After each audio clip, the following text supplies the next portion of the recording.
Thursday early morning video looking out to the next 24 hours. A little bit tricky this morning. We're going to dive into the details on that so you know what to expect. Slick spots now, but dramatic improvement for a lot of us in southern New England anyway. Later on in the day, it's slower improvement the farther north you are. Gusty winds going to kick up as we get into tonight and Friday. We'll look at that together. And then a stronger storm than the recent ones anyway, coming in here for late Saturday night, Sunday. That'll have a slug of snow with it.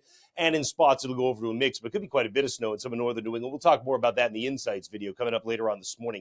So for now, it's been all about the milder air moving in from the south, and that has touched off this whole kind of myriad precipitation type. So you can see we started out with the light snow, the pink representing some sleet and freezing rain, which is still ongoing in spots as of this early morning video, and then plain raindrops the farther south and east that you go. Air temperature, got to be careful on this. I'm going to show you why. You look at Boston, for example, at 33, Providence at 33. Great. You figure we're above that melting point, must be in a better place, right?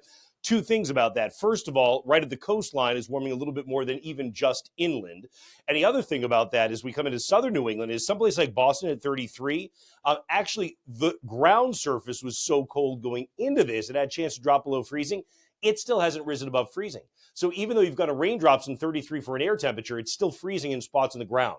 And that's why you still see this iciness showing up in the road conditions here this morning. So be careful with that. The good news, any type of chemical treatment, even rock salt, has a nice impact on that. The bad news, if it's not treated, front walkway, front steps, things of that nature, be careful with that, all right? We go on through the course of the morning, and again, look at the icing that just doesn't want to let go across the Route 2 corridor, central Worcester County, northern Worcester County, even the eastern slopes of the Berkshires here as we get out toward 11 a.m. But for most of us, the temperature does nudge up as we head over the course of the morning and into the midday and the afternoon. In fact, during the afternoon, some of us get to the 40s in southern New England. Notice the rain showers still scattered around as we get into the afternoon. I think they become more isolated later in the day, and then actually dry out as the wind starts to kick up during the course of the evening and the night tonight. So that should preclude much in the way of black ice development as we get into the overnight tonight. So high temperatures today, some of us really get mild in southeastern New England, and then the farther north and west you go, just not quite there, taking longer to even just rise above the melting point. Farther north you go, it's kind of one increment cooler as you get into central New England, and then in the north, again, we've got the off and on snow showers are going to last you into the afternoon, although tapering off first in places like the Lakes region, the White Mountains, and southern Maine.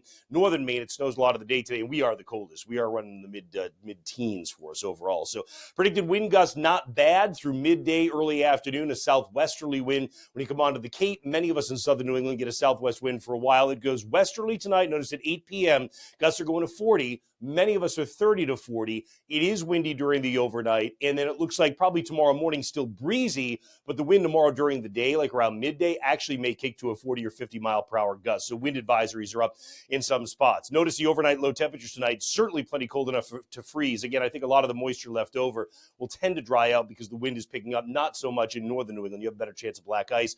Overnight wind chill values will be running in the single digits above and below zero.